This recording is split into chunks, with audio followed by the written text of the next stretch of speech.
Start with the fishy lips, pursing your fishy lips out, and then counter that with the widest smile that you can.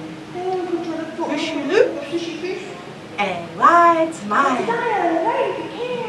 Fishy lips and exhale with the fishy lips.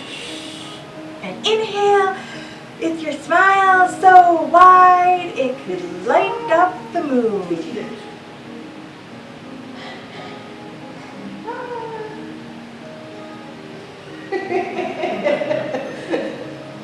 And try not to laugh. This is totally serious. Totally serious. Hi, I'm Ravi Walsh, and I'm a spiritual life coach and healer. My idea of wellness is balance, is living in balance in one's body, mind, and spirit. I've been a coach for the last 25 years, studied psychology in school, and discovered after working in a psych hospital for a period of time in outpatient psychiatry, where I got exposed to medication regimens, therapy, many different approaches to therapy, group development, group therapies. I really didn't want to go that route. One of the things that I realized, I was working in geriatric psychiatry, and I realized people weren't being touched. There was no touch in any of the treatments that they were offered, and these were elderly people. They were starving for touch. I believe that when we are balanced in our mind, our body, and our spirit, and we seek wellness, we will see that we are on the same side as those who we argue against. And for me, wellness is a complete approach to my physical, my spiritual, and my astral body, and it's a practice. It is a great passion of mine to share with others the practice of sacred chant, also known as ecstatic chant, because it brings on a sense of joy and euphoria for those who practice it. It's to drop into the heart, as it works on us vibrationally with the power of sound. I'm all about the story. I was a lowly young member, 26 years old, but I had a master's degree in health administration. They said, "Little girl, come over here. You're our new CEO." Acting, of course. Now don't step on the flaming part. Yana wana yana away ho hanna. Yana wana yana away ho hanna. Yana wana yana away ho hanna. My idea of wellness is living in balance in one's body, mind, and spirit. Through the 3 stages of work that I offer people to come into balance, heal, sustain, and thrive.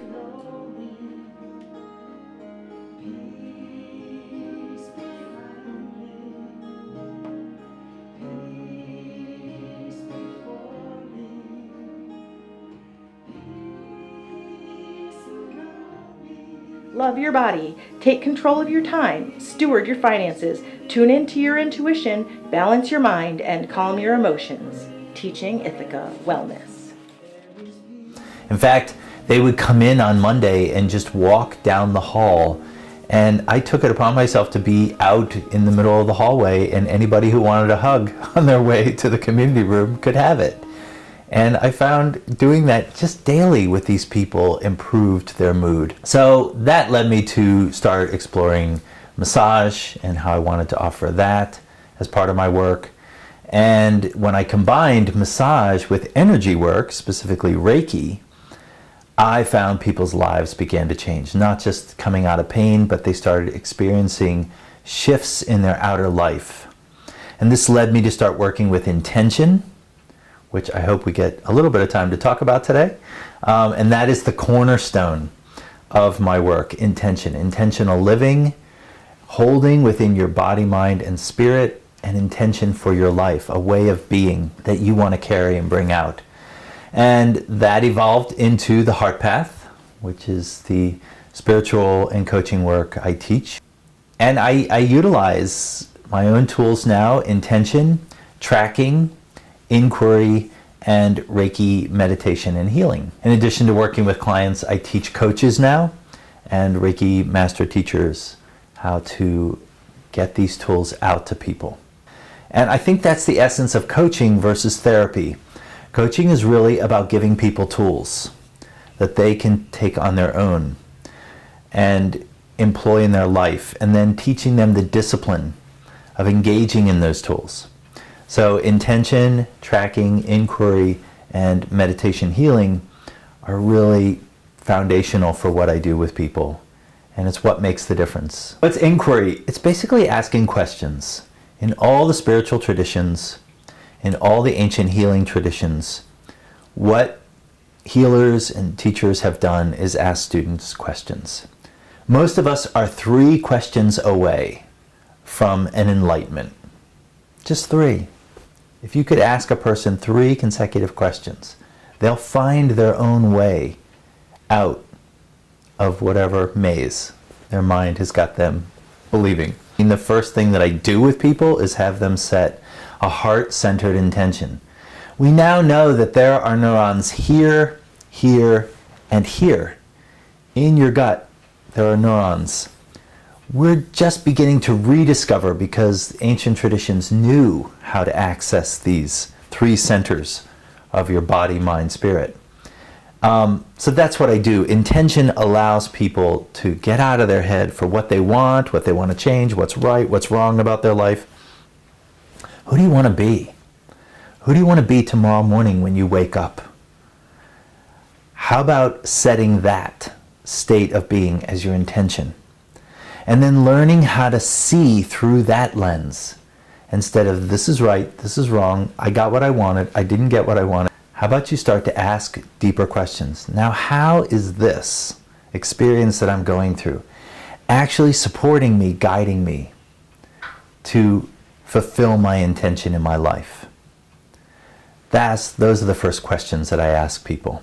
You know, we all have coincidences, synchronicities happen to us. And we know they mean something because they change our entire energetic experience in life. We feel excited. We want to share with our friends what happened to us. Or we see an animal that we encounter, a deer, that's not just kind of getting in the way, you know, as we drive, but maybe that deer actually stops and looks at us. And we know we have a connection with it in that moment. And 95% of us ask, what did that mean? Why did that happen to me today? These are great questions. And tracking allows us to get deeper into our own answers around that. So how does that look? Well, I'm thinking now of a woman who started to work with me, and one of the things that she really knew she needed to do in her life was slow down.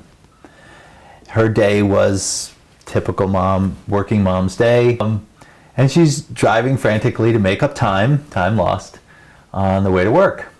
And as she's doing so, I told her to look for animals that might show up for her, and she looks out her passenger side window, and there's a fox running along next to her car. Her daughter, who's listening to some music or something in the back, says, "Hey Mom, there's a fox running next to our car." And the daughter says, "It wants to cross the street. Slow down. Let it cross the street." Mom's like, okay, I'll slow down. So she starts to slow down. The fox doesn't speed up to cross the street. The mom slows down even more. There was no traffic behind her, so it was fine. Until finally she stops right in the street. The fox stops right next to the passenger side window, and it looks right over at her. Everybody in the car just took off their devices and looked out the window, and the fox just looked right back at them. Her kid said, "What was that about? It didn't want to cross the street at all. Why was it following us?" They started talking about it in the back seat, and the mother said, "This is called a tracking event. This is meaningful for us." So tracking is learning to see your life through the lens of your intention, and train your mind to move away from seeing it as good, bad, right, wrong. I'm getting what I want. I'm not getting what I want. I'm frustrated. I'm happy. This roller coaster that we've been taught to live in. We need a new lens. We need new glasses to look through. And that's what tracking gives us. that woman could now track that experience back to her intention. Most of us are just 3 questions away from a breakthrough in our life. I mean, a really big paradigm shift. Wouldn't it benefit us to have tools at our disposal that we could question our experiences? Some of the greatest inquiry teachers on the planet right now, Eckhart Tolle, who wrote A New Earth, as well as The Power of Now, and Byron Katie, a complete structured inquiry teacher who designed a system called The Work and wrote a book called Loving What Is, opened our eyes to the power of questions. As Katie calls them, the gift of a question. When I discovered Katie's work, I signed up for her school, a 9-day school, which was a phenomenal experience. It changed my life. It changed my complete biography, everything about me. And she was one of the first spiritual teachers who came forth, moving us away from teachers telling us what this means, what that means, what you should do, what you shouldn't do, into telling us you have the answers inside of you. Now let me give you a tool to go find them. Then I started incorporating some of that, more the spirit that the inquiry was done in, into my own design of inquiry called Heart Path Inquiry. It's learning to access these 3 centers in your body, these 3 areas where there's neural activity happening. Yeah, our gut thinks. So when you get a gut reaction to something, pay attention to it. Heart Path Inquiry allows you to look at something in your life that you're dissatisfied with, and then find, what's your question about that? Inquiry gets us real. If that's where you are, that's where you are. Don't run from it. Be honest about it. Where am I going to go? What am I going to do with myself? Any question is worth inquiry into. Write that question down, and then you can begin to ask your head. You give your head 3 times to answer. You put your awareness on your heart, and you ask the same question there. People are amazed at what comes up from the intelligence of their heart. It is more emotional based. It's more symbolic. People have memories. They make connections between what they're struggling with now and something they may have even struggled with when they were children, when they were young adolescents. This isn't therapy. You're doing your own work. You're seeing the connections yourself. Nobody needs to do that for you. And then finally, wow, we get to go into the hara, to your gut, which has been called in Japanese an ocean of energy. You drop down into the hara and you begin to get guidance through an image, a distant memory, one of those tracking events that you had, where you make a connection to something that's intuitive.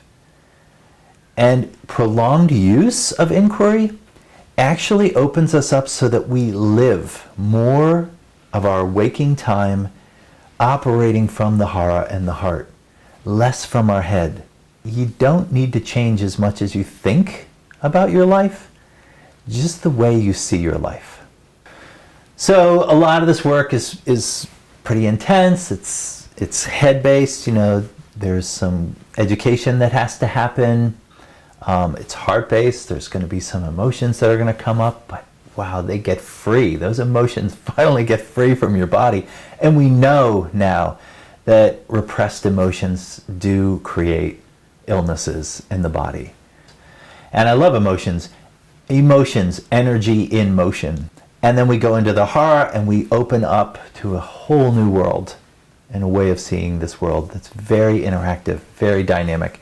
Tracking events take off when you're living in your hara. So I always end my sessions, always end classes with either hands-on Reiki or Reiki blessings, which I designed or was downloaded into me, working with people hands-on in my office when I'm doing one-to-ones.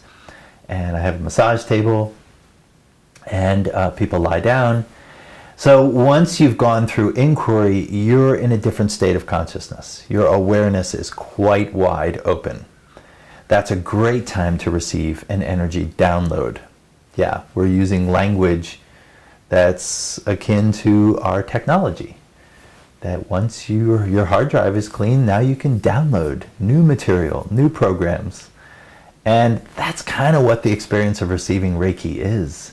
Your energy is freed up and you are conscious of receiving that energy. And because you have tracking and inquiry tools, you can see what you're getting guidance in. That's why I love ending with Reiki. Plus, it's tremendously relaxing. It does change the brain waves. It does relax the muscles. It takes us into a very deep, theic state. It's been said before that, don't drive after a heart path Reiki session. You got to drink some water. You got to get grounded again, because this process is going to take you pretty far out, and we got to bring you back in. But that's the effectiveness of it, is it really expands you and shows you we have potential for so much more. They're just utilizing a fraction of the potential that we have inside of us. And I'm just so happy that I've been given tools and I can share these tools. Reiki is energy. It's universal energy. It's here all the time. It's been called many things, but in all different traditions. In Christianity, it's called the Holy Spirit. In Hinduism, it's called Shakti. It's called Ki. It's called Chi. Quetzalcoatl. It has a name in every spiritual tradition. It's called Shekinah in the Kabbalistic Judaism tradition. And it's the active part of consciousness. So we have two parts of us. We have an awareness that is always here, and we access that. Ask people this question: who is it that knows you had a good night's sleep last night? Because you laid down and went to sleep, so you went offline, you dreamt, and then you went into a very deep state of sleep. But some part of you was aware of all of those stages of sleep, so that you could tell your partner or someone the next day about each of those stages. Who is that? Is it you? Is it the you that walks around and talks about what's going on in your little life? Or is it a much broader part of yourself that we're really starting to get more in touch with? So that's awareness. And then there's light, there's power. And that's what the Reiki is accessing. So in the first part of my work with people, in the inquiry and the tracking, we're accessing that part of you that's aware. And we want to expand that. We want to open that up so you can get more of that in your life, more awareness. And it, as I said, it's available in all traditions for thousands of years. Faith healers, shamans have used this. Some people access this energy through acupuncture, through even chiropractic and homeopathy. There's infinite ways to access it. But Reiki is actually accessing it through intention and then channeling it through the practitioner into the person. The practitioner is like an app. It's just what you're using to access the energy. Yeah, you're going to get a little of their color, their particular function of the app, but you're mostly getting the pure energy. The Reiki empowers the light. It opens us up to experience more energy in our body. My ex-wife wants to do Reiki on me. If I allow her to do Reiki on me, am I going to pick up all of her anger and everything that she has towards me? No, you can't get karma cooties through Reiki. It doesn't matter. You can. That's one of the reasons I love Reiki, because it's the only energy work you can do in New York State that you don't need a massage therapy license for. Because you don't learn anything. You just learn to get out of the way and let this energy, which we're sitting in right now, a field of energy, an ocean of energy, to flow through you so you can give this gift to other people. It works long distance because you set an intention to connect with that person, or what we call attune to that person. So think of it as you're an app. Somebody comes to you, they want Reiki, you set the intention to give that, take some deep breaths in and out, maybe you rub your hands to open up the chakras, the energy centers in your hands, and you place them on the person's body. It is such a gift to humanity to have Reiki. I've been working with it easily for 30 years now, and I've only seen amazing transformations happen in people's lives with it. Honestly, Allison, I don't think we even know yet what exactly it is. We have ways of describing it, but we're working with something that is tremendously beneficent to humanity. And I'm only excited to find out more of what it does and how it changes people's lives. 3 stages of the work that I do with people take them, well, we really have to start to look at, we've been educated incorrectly or limited in a limited way. We're eating food, we're creating behaviors that really are not optimal for our highest level of functioning. And I love being a coach because people come to me and they say something akin to, I want to run that hill. And I'm like, great, if you want to make it up that hill, you got to train. And the first thing that has to happen is you've got to heal patterns, behaviors, thoughts, and feelings that are no longer serving us. So the first stage of Heart Path coaching is to heal. And I use more of an approach of heal the thoughts, the confusion we have around our thinking. That we're believing thoughts that are not true. And there's where the inquiry comes in to help us just get clear on that. Thoughts create feelings. Feelings and thoughts or beliefs together create our behaviors. And the 3 together, let's face it, that creates our life. We walk around here believing certain things, feeling certain things, and we act those out. And that's what's showing up every day in our life. That's how we're showing up. So first we need to heal that. And that also requires, for many people, changing our diet, because part of the behaviors we adopt is we adopt food that is not healthy for us. We adopt exercise regimens, or we don't. So that's the healing. The Reiki is key to this as well. As our energy starts to increase, we make better choices. We find it easier to move away from negative things, negative thoughts, negative people, and open up our life to more grace, more opportunities. Once people work with me long enough, they start to choose which of the tools they're going to really work with, they're going to hone in on. I regularly will meditate with someone every day for 30 days just so that they can make a meditation practice part of their day. So I have 3 clients right now. They wake up at 7 o'clock, I'm up, and they call me and we meditate. And it's 30 days straight for 10 minutes on the phone, just so that they can get that pattern into their life of meditation, because we know the effects on stress relief, at the very least on stress relief, and changing our outlook through meditation.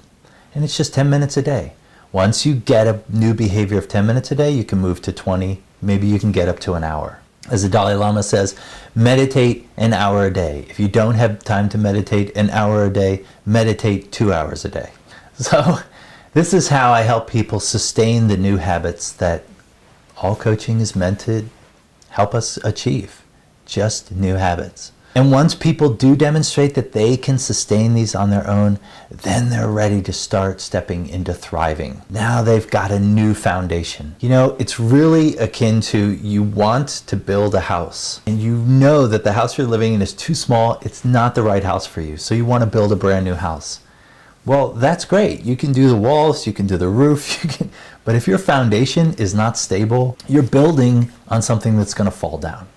And we see that again and again in our culture. People who've not done their inner work, a lot of them are in government, and they show us again and again.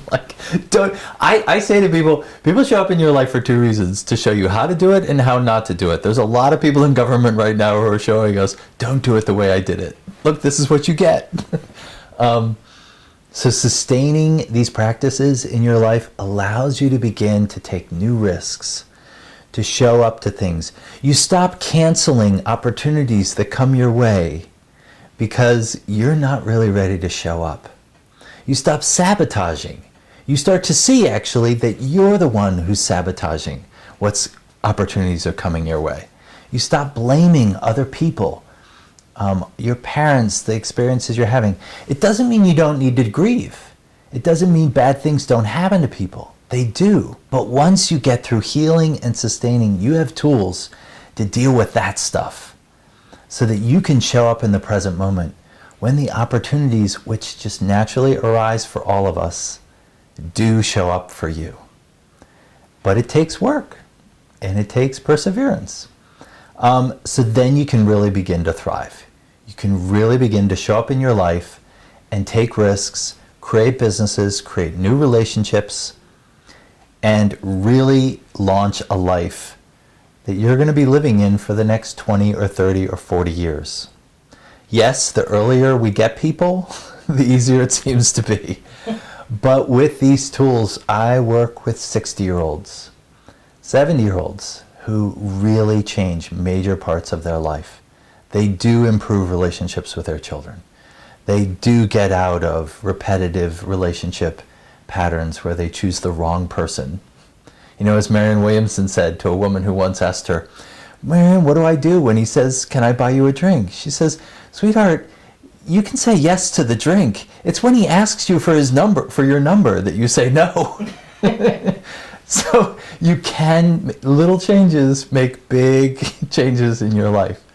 And that's really at the core of my practice, to heal, sustain the new lifestyle you're creating so that you can thrive, so you can change from the inside out. Thank you to Allison for doing this project, for highlighting the healers, the therapists, and people who are dedicated to offering their services for the upliftment of our community here in Ithaca and the surrounding regions. And I just implore people to please make an effort to connect with someone in the series. If your passion is you want to heal, you'll meet the right person. You'll find the money to make it happen. There's a lot of healers and coaches in this area, myself included, who do work on sliding scale because it's our passion. We do this, look, we don't all do this for the money. We do it because we love this work. We're giving back to people what was given to us. And it's just the nature of the universe, right? You give back. Givers gain. So Allison, thank you so much for making the time to do this for all of us. We really owe you a great debt. So you come and see me, okay? Some of the projects that I'm working on currently are offering free weekly meditation and chanting sessions called Mantras and Meditation Sundays. That's 8:15 to 9:15 every Sunday right here in my home office, as well as offering courses and online groups to support people in developing a wellness lifestyle that they can sustain on their own. So some of those courses include an upcoming course called take this again. Some of those courses include an upcoming 10-week course where most people have heard of mastermind classes. Well, this is called a mastermind and heart course, where you get to go through the 3 stages of work that I offer people to come into balance, aka wellness in their life, and that is heal, sustain, and thrive. Voices and hearts come to sing together.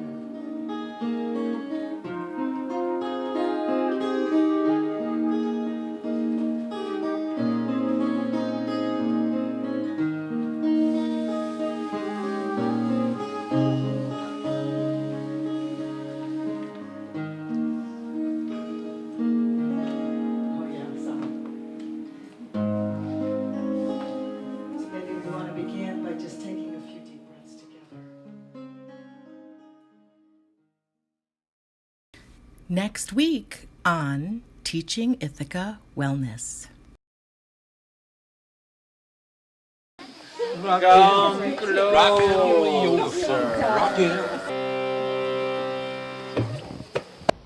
At Yoga Farm, we teach practices and tools that help our students and clients love and live in a healthy body, experience kindness of their mind, and to feel the rapture of being alive in their soul.